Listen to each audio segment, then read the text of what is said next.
What's a Final Fantasy success movie? A little louder.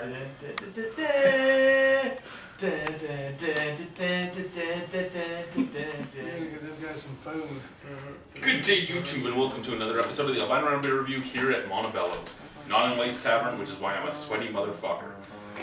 I'm spoiled with my central air. Usually a lot more coming.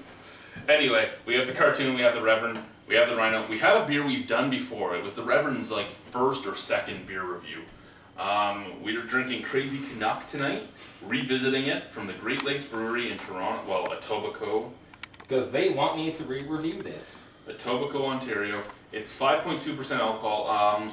This right now is the recipe for it that they like. Like most craft breweries, they kept changing it just a smidgen. Yes, until they got it the way they wanted it.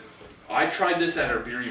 I really liked it, so when I got a can of this, I was sure to bring it for you. Again, I don't remember if 5.2 was the alcohol percentage when we first did it. I think it was 5 or a little higher, maybe 5.3 or 5.4. Yeah, it has a loon on it. And as the internet knows, you know how much I fucking hated this thing, and have referenced that beer for 2 years. You've referenced it as your benchmark for pretty much why I don't like IPAs. What you hate in beer, period. Well, yes, beer across the board, beer across IPAs, the board. any of this shit. What did... So I'm seeing the word I can pale smell ale. that son of a bitch I'm right seeing the here. word Oh pale my ale god. on this, even though. Does it say India Pale Ale or just Pale Ale? Pale ale. No India. So there's right there immediately a little bit of a switch. That would explain why it was a lot softer than when we drank it at the brewery. Well, to be honest with you, I find any kind of North American pale ales to be more offensive than IPAs. And it could be, but there's already a switch because when it was originally done, this was my introduction to an IPA. All right. At that point, I had never done First one, things first. even the fucking slightest. That is a great, cloudy, awesome color for a pale ale. They nailed it. The color is awesome. Nailed the color. A little bit of head, awesome again. Absolutely terrifying on the nose. I'm just getting like punched in the face with Cascade fuck off. You done it again. There is a tiny bit of citrus on there. No, I get that, but I mean it is an uppercut of Cascade, and I can't fucking take it. However, the first time we had this, all it was a pine bomb. Yeah. Okay, fine. It was all like pine and cedar and gross. Bag of grass, making out with a tree. Okay, all right. Smell it right here, you get the pine, you get the grapefruit, and you get the mango all mixed together. The grapefruit's there for sure. It smells great in the can. This though, fuck off. Actually is different, and this is actually better. Usually the can is more the frightening. Yeah, that smells a whole bunch of the shit that we like. Frightening time. Now I'm gonna get this passed over to the man in the far corner because he hasn't had it. Yeah, you're the man. He's never gonna try this delightful time. Anyway, let's try this, guys. Okay. Well, all right, whatever. Fuck. Yeah, you got it. Fuck. That's what I give. And I like it so much more than before. Still pine. Oh. It is nowhere near the rage that I gave it on the original time. No, there is a definite difference. No, hang on. You know. Oh fuck. My skin's crawling. You did not have the 2 year ago version. Shut the fuck up. So I will let you bask in this and then hate on it. Two reasons why my skin is crawling. Tim Patton's near you. We'll start with that. Give me it out. Second of all, this is a classic example of a smell not matching to taste. But the smell is, I mean, to me, because I know what I like and what I don't like, it's a fucking nightmare. It's this on the smell. And then when you drink it, it's a complete fucking asshole. Because what it does is, it punches your tongue with everything you thought you smelled, and then drags with dirty fucking claws everything you like all the way to the back of your throat. So you hate loving it as it's going down. It's a fucking nightmare. Yes, you're getting the mango, you're getting the grapefruit, you're getting the pininess. It's all there. It's a dirty girl? Who doesn't like dirty girls? It's all there. It's all well balanced now. You get a little bit of a malt front. The emanation, you're getting the pininess and the emanation of the Emanation. afterwards. As opposed to that ghostly thing that shows up after you try to swallow it. Yeah, that thing. The one that doesn't go away. Oh, no. Cascade hops. Fucking nightmare. Not everyone wants to swallow. But everything else is really nice. It is a much better.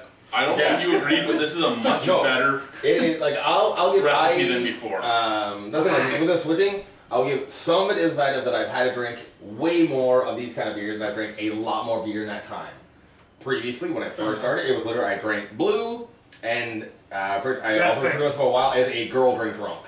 Like a lot of times, there's a lot of mixed drinks. That's what I was drinking because I'm there to get fucking drunk as shit, and the bar's like, oh, we get a mixed drink for $2 or a beer for $4 or $5. Like, mixed drink it is. Hello, Cheap Town. And then because we're at the square, like, here's 93 ounces and a splash of color. That was $2. Yeah, we all got hooked So on it was working very, very well. Thank you, Chris Adams. Yeah.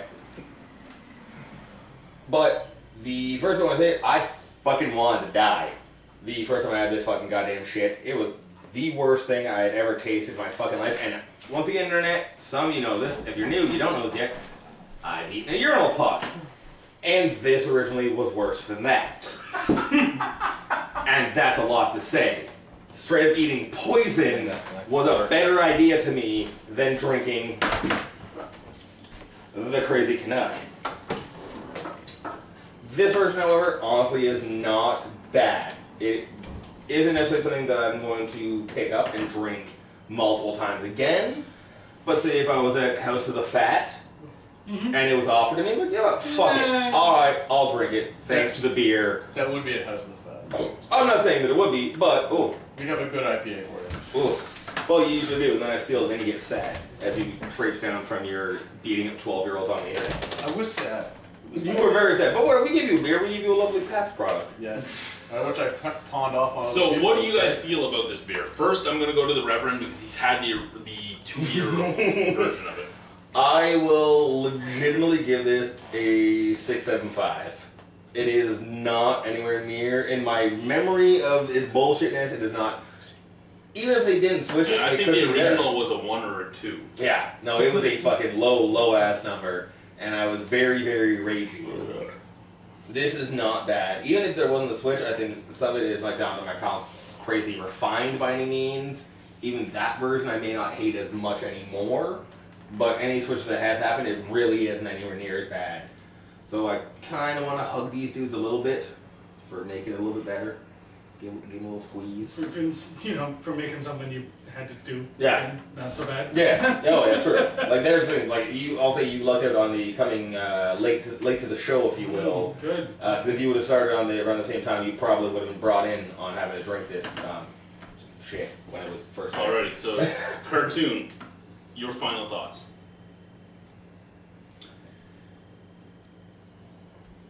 Hell, the fact that I'm going to actually finish it shows you something. Crazy. Completely accurate. Canuck. Not sure what that means for flavor, so I can't give that a rating. Well, we do have a lot of trees everywhere. Time, trees, it happens. Someone's getting clicked on me. I gave you $1. $5. I mean, there's a bird on it. I don't know. kept it. I like the taste of birds better than I do most of The loon. pale ales. I bet you a loon would be delicious. We should have that. We should probably put some loon fat in this beer. It'd be awesome. Let's do this! Kill loon and mix it. All right. Okay. Yeah, it's punching me in my the proverbial tits with a bunch of stuff I don't really like a whole bunch. But like I said, but at the end of the day, there's the dull scratching in the back of my throat of things that I do like, and it's so. I mean, the stuff I don't like isn't going away fast enough. The stuff I do like is there though, and it's fucking fantastic. He's gonna fart on me. Hang on. There we go. Come on. Just I'm not gonna fart. Continue. I have to say, I was super excited about finally getting to try this beer because of how many times I heard this asshole talk about it. Well, not talk, more so hate on. Well, when I say talk, I mean yell and rant. Mm-hmm. But God, as a pale ale, as you know, genre wise, and what's supposed to be in it, and Christ, as a Canuck, you know, not bad. It's pretty great. Out of control. They did a great job. They packed a lot of fucking flavor in one tiny little loon-sized beer. I'm gonna give this a 7.25. As a beer, it's fantastic. It's just. You would buy it again. It's just I probably would. You know, every now and again, if I can't get some of the things that I like in this genre, if this was more available, which I know it is here, I would definitely buy it. It wins. Yeah, 7.25. I will drink this. I will finish this, and I will probably buy it again. I have no idea what's going on beside me. Anyway, from me, I'm going to give it an 8.25. I actually really enjoy it compared to the original that we had. I think that this recipe is more acceptable to everybody, and at the same time, still very craft pale ale. So this is more acceptable to everybody than? Oh man, yes. Dude, Jesus. Thank you guys. Bye.